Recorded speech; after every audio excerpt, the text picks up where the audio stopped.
We start with Texas Tech. They have been so close, and they've also won some of those, and they've lost some of those.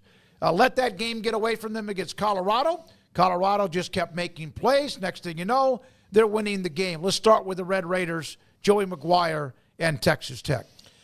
Yeah, I think that I was talking to a guy this week, and he was just so frustrated with Joey McGuire and told me that he lives here. He called into Lubbock radio to vent about the coaching staff and everything that's going on, and they certainly have been riding the emotional wave. It's like, hey, everything's great, it's looking up. No, you take a tough loss.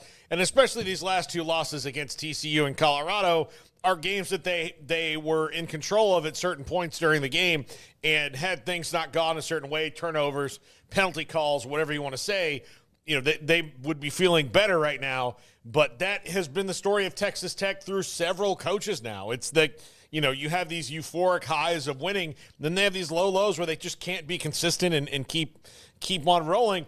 And that's the biggest thing they need to figure out now and into the future is, how do you go on big runs where you can finish the season 9-3, 10-2, and even better, and be a conference title contender and a playoff contender.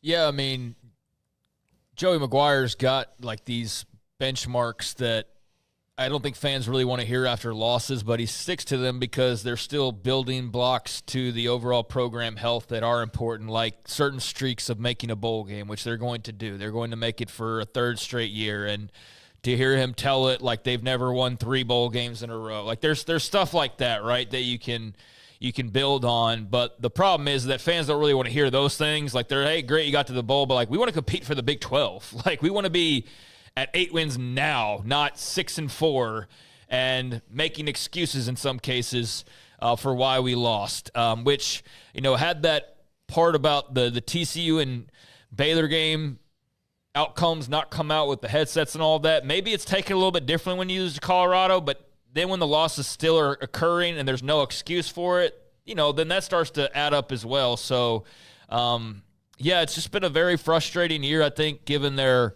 expectations to start out. They still have the opportunity to go 8-4, which would be another step up.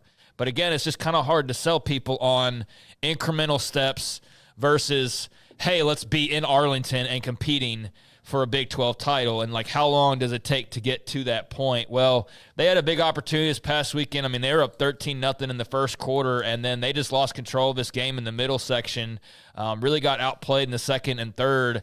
And, there in the fourth, it was a tight game, and Colorado makes the big plays to decide this one, including Shiloh's big, scoop and score right there at the very end. I think this game came down to the fact that you were 1-4 on fourth down. I mean, that's the first stat that I look at. You were 9 of 20 on third down, but you were 1-4 on fourth down, and in some pretty big situations. I mean, yardage-wise, average-wise, you definitely ran the ball a lot more, but you're going to when you have Taj Brooks and they don't have a run game to speak of. But you had 3 turnovers in this game, and you were 1-for-4 on fourth down. That's the game. Mm-hmm. That's the game. 3 turnovers to none, 1-4 on fourth down. And one of them was a fake punt that went awry, right? And one of them was a fake punt, a crucial situation that a lot of people have called out since that time because obviously after the fact. That was ultimately what this boiled down to. And, it was a very tough loss, especially being at home. They get a break. They probably need one at this point because it's been a rough stretch here where you've now lost 3 out of your last 4. Thank God for pulling off that Iowa State win, or else you'd really be in the dregs right now. I still think they're a solid team. I don't think they're a really good team yet, and they won't be this year. I don't know about in the future, but they still can go beat Oklahoma State in Stillwater. They can beat West Virginia at home. You can finish 8-4. I know it won't feel probably as good as it might have felt in a different way, but there's still some stuff out there. But I understand where the frustration's coming from with fans and play calling and just certain decisions and things like that, which is to be expected after a loss. But that was definitely a tough one, and one that you kind of you didn't even so much get outplayed as you just didn't play well in certain areas, and you cost yourself the game with the turnovers and some of the decisions on fourth down. Yeah, a couple of home losses, right? Baylor, which had to be a stunning loss for them at the time with where Baylor was, and then this one here, where you opened up a 13-0 lead, and it was good. Maybe it could have been 20-0. That's the problem. But I tell you what, Colorado did not blink, and it's not about Colorado, but Texas Tech did not put that foot on their neck when they had a chance to, and give the Buffaloes, Shedeur and company, credit for that. Now, when they got out 13-0, I was like, damn, man. This could be that, yeah. But then I also thought, but you better keep scoring because Shedeur's like one pass away from closing this thing. Because of the Baylor game, they're not going to give up, man. They just keep firing away. Yeah. So one of the things is that they are reaching some, I don't know, milestones, but they're reaching some things that matter by consistency. But the money that they're putting into that football program, like many others are around the country, 8 and 4 years are not enough. Joey knows that. 8 and 4 is not enough. Bowl games are okay because there's some programs that used to sleep and they made bowl games that aren't getting there. That's okay too, but it's a bigger goal. It's for him too. But yeah, I think I think this will be interesting to see how they close out the rest of the year. They're going to be fine. But yeah, they've had a couple of losing the games at home. That's losing to Baylor is going to be sickening for them for a while because they have not done what Baylor's done in recent that's the years. thing is that Baylor's won Big 12 titles, and Texas Tech has had a try in 2008, but it's been a while. Well, that's the thing is that it's been a while, or it's not even really been at all. Yeah. They've never won an outright Big 12 title. This isn't pick on Texas Tech time, but it's Joey McGuire was hired to get them over that hump, especially with Texas and Oklahoma leaving. It's like, hey, TCU's gone and made a run to the national championship game. They won the Big 12. Baylor's won it 3 times. They went and ran out and won the Sugar Bowl. It's great to go and win the Independence Bowl and, finish 7-5 or 7-6 and, things like that. But I think now it's year 4.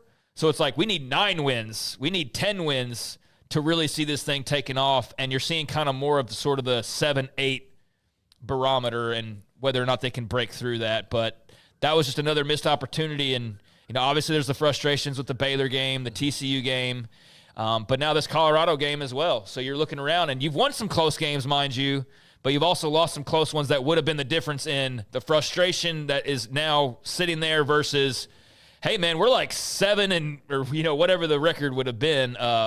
If you flip a couple of those, what would their record be? It'd be like, well, we're like 8-2, and in the mix for the Big 12 title, but instead they're out of the race and kind of more of the same. The win against Iowa State then gave everybody hope again, right? And I just say hope, but gave everybody a chance. Well, maybe we're going to make a run. Then 13-0, and then you can't finish. So that's where we are with Texas Tech. Now let's go to TCU. Sonny Dykes has been an up and down. Like everybody, it almost seemed like almost everybody has been up and down in some particular way with little clumps of 2 and 3 losses, clumps of a win or 2 or 3 out of 4. TCU and Sonny Dykes. Yeah, they're a very up and down team. They really are. Some weeks they look like they're poised to go compete near the top, and some of the talent that they have. The talent's always there every week, but some weeks they look like they're far more capable than others, and it's just been very up and down. But they got the draw of Oklahoma State, and everybody's been up against OSU, and this was no different, and they beat them thoroughly. It was 24-0 at halftime, and Oklahoma State managed to get on the board there in the second half and get 13 points when all was said and done, but this was never really that close. And TCU's offense was just humming along, and even when Oklahoma State seemingly kind of had like, well, maybe if they get a stop here after scoring, and then TCU's like, nope, we're just going to go score again and totally eliminate that train of thought. So they played well against a team in Oklahoma State that's obviously struggling. We know that Hoover's very talented, and Savion Williams is very talented, and TCU's got talent. But they're 6-4 now. 8-4, I think, would be a really good season if they can pull that off. But you're looking at Arizona and then at Cincinnati as your 2 games left. So that's very possible that they could go and pull that off, especially getting to this 7th win against a mightily bad Arizona squad at this point. So yeah, I nothing too fancy here. They're a solid team, nothing more. They're now in the postseason. I should say that they earned their bowl trip, so they are now officially in the postseason with that win over Oklahoma State. So that's always a big deal. All right, so there's TCU, there's Texas Tech. Yeah, I think, look, TCU, I'm curious to see, do they keep kind of doing the like, hey, like for the rest of the season? I think more than half the conference has done that. Yeah, but they and Texas Tech very similar to me right now. Of course, Sonny Dykes a son of Texas Tech, so maybe not that surprising. I don't know if you guys saw, I had Steven do the top 5 for me last week. Like I had a guest picker, so to speak, and Steven Simcox did it. He made a lot of points about them. Like they've got to kind of shore up their coaching staff a little bit more. Like Sonny needs to bring in some more outside voices that are not within his circle directly. He also said that from now until the portal closes, they need to make sure they keep Josh Hoover. That's their biggest thing, and make sure that everything you do, attracts people to come and play with him, because he's really a talented player who's not even scratched the surface really yet. And we've seen a lot of good stuff from him, but we've seen some stuff that's needs some time. They need to do that like Baylor with Sawyer Robertson. And I had somebody ask me about him. He's locked up. I'm pretty sure he is. But those are things you got to start to think about over the next 6 weeks. I'll say this about TCU as well. For as up and down as they've appeared, that Baylor game was a walk-off loss. They don't lose that. That's four wins in a row for them. So they've gone on a little bit of a heater here lately where they've won 3 out of their last 4. They've gotten bowl eligible. They could finish 8-4 potentially. They'll be favored to do so. Josh Hoover's the priority, and then we'll see what kind of skill talent they possibly lose to the NFL or what have you. But they're always going to be solid. It's just a matter of kind of what the quirks are any given year, and they've definitely had some this year with the way the defense struggled early on and just some of that type of stuff. But, they took care of their business against Oklahoma State. All right, the thing I had to mention, did you know that Josh Hoover's coach in high school was Chad President? Yeah. Okay, you didn't know that. Yeah, all right. Absolutely. He was at Rockwell Heath. Yeah. Yeah, absolutely. And now Chad, of course, is at Temple High School as an offensive coordinator. When we come back, no, we're not done. I'm kidding. Let's go to the 2 more teams in the South, and then we have John McClain loaded up the last 35 to 40 minutes. Let's go to Baylor.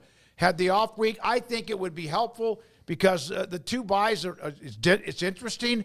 It's such a push. It's like when you are a basketball team, you're down 17, and it takes such a push for you to get back into the game. And then by the time you get that, not everybody has enough to continue it, and you end up losing by 10. But so much energy to get to that point. I think that's why last week was a nice thing for them. It doesn't mean they're going to win against more in West Virginia, because they never have. But, things have changed for them with what they've done with 3 consecutive wins. I think they can win out. As tough as that would be, I do think they can go win in Morgantown. I'm almost anticipating they do as of right now where we sit. But, they have played really well for the last 3 weeks, got the break, should be rested up, should be as healthy as they could possibly be down the stretch. And I like their chances this weekend. I like the direction they're heading. But I also know that could flip on a dime if you lose out, which is entirely possible because you've got to go to Morgantown. You've never won there before. You go to Houston. They've given teams nightmares this year with their defense. And then Kansas, who suddenly looks like they might be the hottest team in the Big 12. So there's not a guaranteed win on that schedule.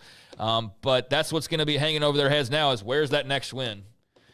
6 wins. You want more than that, but 6 wins is at least a barometer that you have to reach. So all right. You don't want to lose this weekend, and all of a sudden you got to win one of these last 2, and then all of a sudden you lose again. You're like, we got to win this one, and then then you're out because all that goodwill will just completely dissipate. There you go. All the goodwill you built up by winning 3 in a row when everyone given up on you, all of a sudden could dissipate or disappear, and next thing you know, then you wonder about the future. Yeah, absolutely. So, no, I think they got to get it done this week in a way that there's just kind of double bonus points on it, right? Because you can finally win in Morgantown, and you can also take the pressure off your poor coaching staff, who has clearly done yeoman's work to get them back to where they are. I don't think the coaching staff is legitimately in trouble anymore, but to shut out all the outside noise, that'd be really great. Yep. All right. And then finally, Oklahoma State, which we spent a lot of time on with Brett McMurphy. We know their story. 7 losses in the conference. They're not going to a bowl game. The win streak of Gundy's going to end at 18, and they have just man, and you wonder if they're just mentally and physically out of gas. Yeah, it just feels like they need to get to the offseason. 7 losses in a row, I mean, for anybody is just that's a tough pill to swallow. This one not particularly close in any way, as you were shut out entirely in the first half, and just not having a good time, guys, is basically where we are with Oklahoma State now. You did have Ollie Gordon get over 100 yards, which seems like that's been even rare to see that this year, when that seemed like the most sure possible thing that you would see. I think Dejon Stribling's still a really good player. They've got some individual talents, but team-wise, it's a complete mess, and it's not going to get fixed this year. So just a matter of now how they close out these final 2 games. They get a break this weekend, and then they get Texas Tech, who will be chomping at the bit, and then they go to Colorado. So you're staring at starting off 3-0 and finishing 3-9. You're staring that very squarely in the face at the moment. Yep. And that is the Big 12 South. Paul, you want to put a capper on it? No, they're just so bad right now.